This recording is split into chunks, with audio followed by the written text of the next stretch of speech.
Hi everyone, it's Rax. I saw in the patch notes for Season 4 that they made some updates to some dungeons and some dungeon events and tried to improve a bunch of things. And immediately when I saw that, I realized that pretty much nobody is going to test that because you either have to level up all the way up to 70 and then get some gear and start testing it. And nobody's going to do that. Pretty much everyone's just going to boost to 100 and then you can't test things. So what I did for the last 3 days is I leveled up a character to 70 and I meticulously tested every single nightmare dungeon. I tested the pit and I tested all of the different events that spawn in dungeons. And then I made a big write-up right here that I'm going to submit to Blizzard to try to make the game better. So you can see here, after looking through it, the best dungeon in the game is Sirocco Caverns, where you get 74 million XP per hour. And the worst one by far is Bastion of Faith, where you only get 33.5. So I just wanted to make a quick video and tell you what I found out and what I sent to Blizzard, essentially. So what are the goals of this testing? I wanted to look at the endgame activities and try my best to show them how to balance them. But I think I had this conversation with Joe Pipora like a long time ago, maybe like 1 year ago. And he said that Diablo 4 is not trying to smooth out every single edge. There are some variance in the events and how things go is good. It's what makes a video game, and I completely agree with him. So even if you balanced it perfectly from these numbers that I ran, you're still not going to have a perfectly... You're still going to have variance because I only ran each dungeon one time. Obviously, you want to run them more than once, but I didn't have enough time. And the different builds perform differently and have strengths and weaknesses, whatever. We also want to identify all the bugs, what things still just don't work at all. And then we want to compare the different endgame activities to themselves and see if their rewards are appropriate.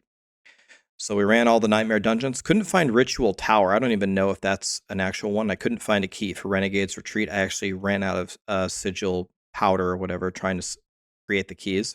Used a poorly geared Minion Necro. I actually chose this very specifically. A Minion Necro is just kind of a lawnmower. It just walks forward and the minions just kill everything as you walk. It's a pretty good assessment for the value of something. I'm not pressing. There's no skill shots or nothing. You just walk forward and you mow the lawn. Didn't use any shrines, didn't use any consumables. In the unfortunate case where a dungeon got that stupid 30-second event in the middle that you just have to wait, I only timed it to 15 seconds in order to balance it, because the other events you can get done much quicker, and I didn't want to penalize a dungeon just because I unfortunately hit the RNG of getting the bad event. I added a 15-second loot penalty to every Nightmare dungeon. Not all loot is the same, but a lot of it comes at the end. And this is to kind of normalize the very, very fast dungeons. The very fast dungeons, you might say, oh my god, that dungeon is so godly. But really, if you have to spend time looting in all of them, raising all of their times up is going to give you a more accurate depiction of how valuable it really is. I killed almost every single monster in every single dungeon, including if I accidentally ran straight to the end and killed the boss, I went back and make sure that I killed almost every monster to normalize the results. And then finally, if there was an event, I always did the events after the Nightmare Dungeons so their data could be collected separately. So for Nightmare Dungeons, on average, I was getting about 53 million XP per hour. The most I got was 74. The lowest I got was 34. In my opinion, having the highest Nightmare Dungeon being more than twice as valuable as the lowest one that's too big of a variance. So I actually wrote a lot of theories in this document before I ended up deleting it all. Blizzard is going to balance it however they want, so I just made a balance column here. Sirocco Caverns is 40% better than the average. And as you can see, Bastion of Faith rewards you with 37% less XP than the average. I wrote a bunch of ideas and theories here. Blizzard is going to do whatever they want with the data. So here's the column. I would say at a minimum, these 7 dungeons are absolute garbage. I would like you to buff them. You don't have to nerf anything, but if you want to nerf something, Sirocco Caverns, I would say would be on the chopping block, because it's even 10% better than the second best one. Again, I only ran it one time, but you're getting almost 5 million XP in just over 2 minutes. So Sirocco Caverns is crazy. Some other things about Nightmare Dungeons is the 30-second event in the middle of dungeons is terrible. You have to wait 30 seconds and you don't get any experience for killing the monsters in it. So I think they should look at that one. And then they changed the timers for some of the obstacles to be 0.75 seconds when it used to be 2 seconds. So that does feel better. But everyone is just asking them, can they just be instant? Is this possible? I would love for them to address this in a campfire chat. And by the way, can we carry more than one item at a time?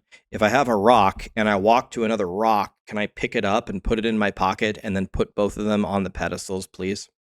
Here's some bugs that I found. Mercy's Reach, you just can't complete it. The door won't open. That's a major problem. This has been bugged since the start of Diablo 4.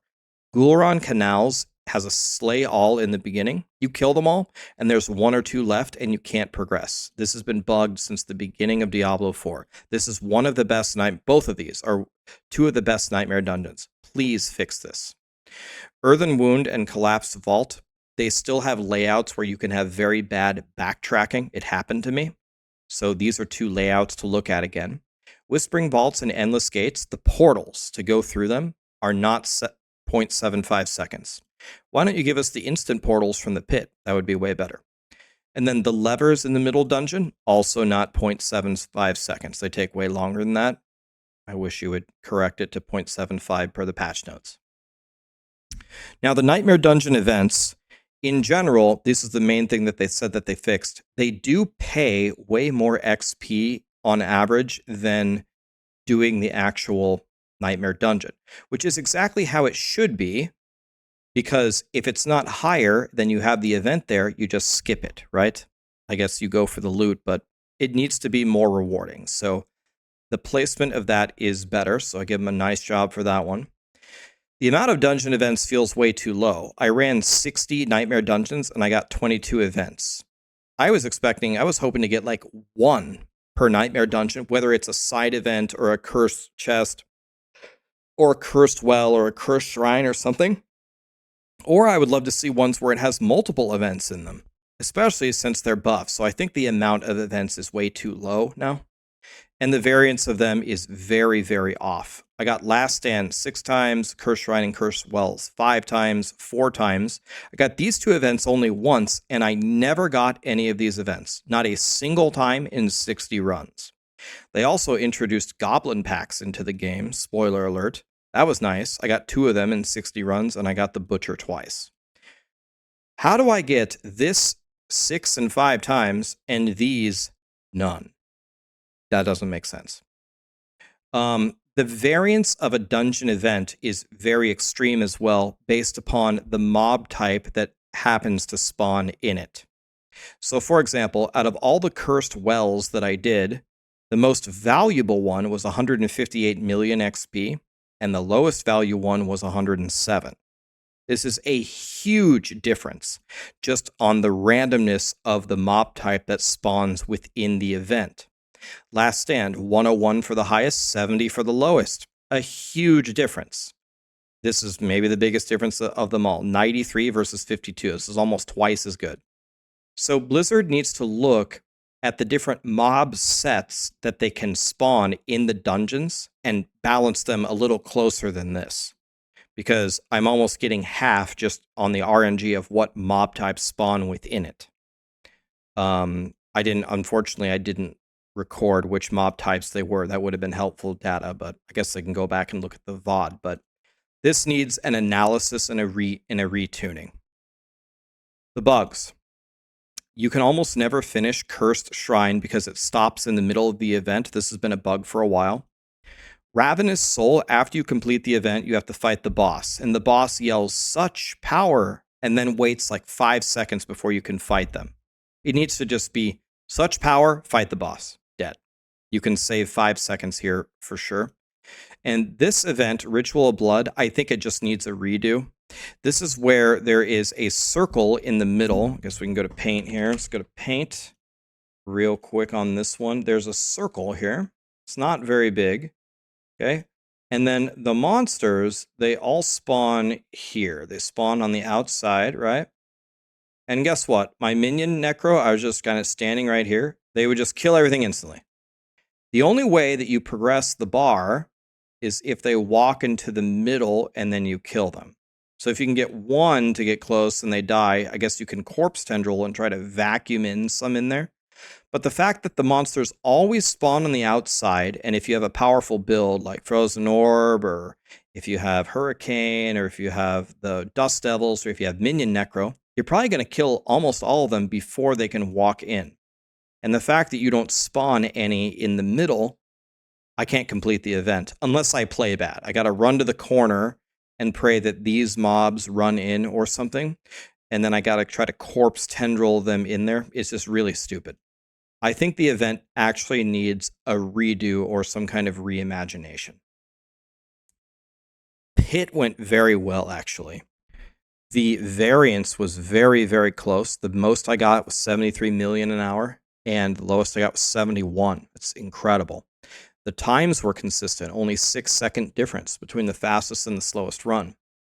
And the XP was about where I thought it would be. It's right in line with the highest Nightmare dungeons, but you also pay the penalty of not getting the Glyph XP, but you also get the reward of getting some nice items, and you get the Master Working Mats. So I think the placement of the XP relative to the Nightmare dungeons made a lot of sense. And then, but the only thing that I would say about the pit levels, which I'm not sure if they intended, is if you try really difficult levels of the pit, you pretty much get no extra reward. When the monster level was 10 levels higher than me, I got 3.5 million XP in a run. When they were 20 levels higher than me, I got 3.6, nearly the exact same number. I don't know if that was intended or not, but you get pretty much no reward other than the additional reward drops at the end. Now, you could make the argument that maybe that doesn't matter because the pit is a super endgame activity anyway, and maybe you're supposed to already be 100 or nearly 100, so they didn't tune the XP here, and it's not really that important. You could make that argument, and I mean, I made that argument right here, so maybe it doesn't matter. But I want it to be a conscious decision by Blizzard. Did you mean for this to happen where you get essentially nothing extra for trying harder levels? If you didn't look at this and it was like an oversight, well, then here you go. And now you can give people more of a reward if they want to do hard pit levels early before they're 100. Anyway, that's it, guys. This is probably like maybe a really nerdy video. A lot of you maybe don't care about this data and don't care about the research and what goes into it. But I wanted to share it because I want to show that I do care about the game, and I do think, if this wasn't obvious, I do think this benefits the casual player, because the entire idea of fixing the bugs and making everything equally valuable is when the thing comes out, you don't need my tier list. I'm actually obsoleting my own work. You don't need to know that you need to salvage these garbage keys and run these to be efficient.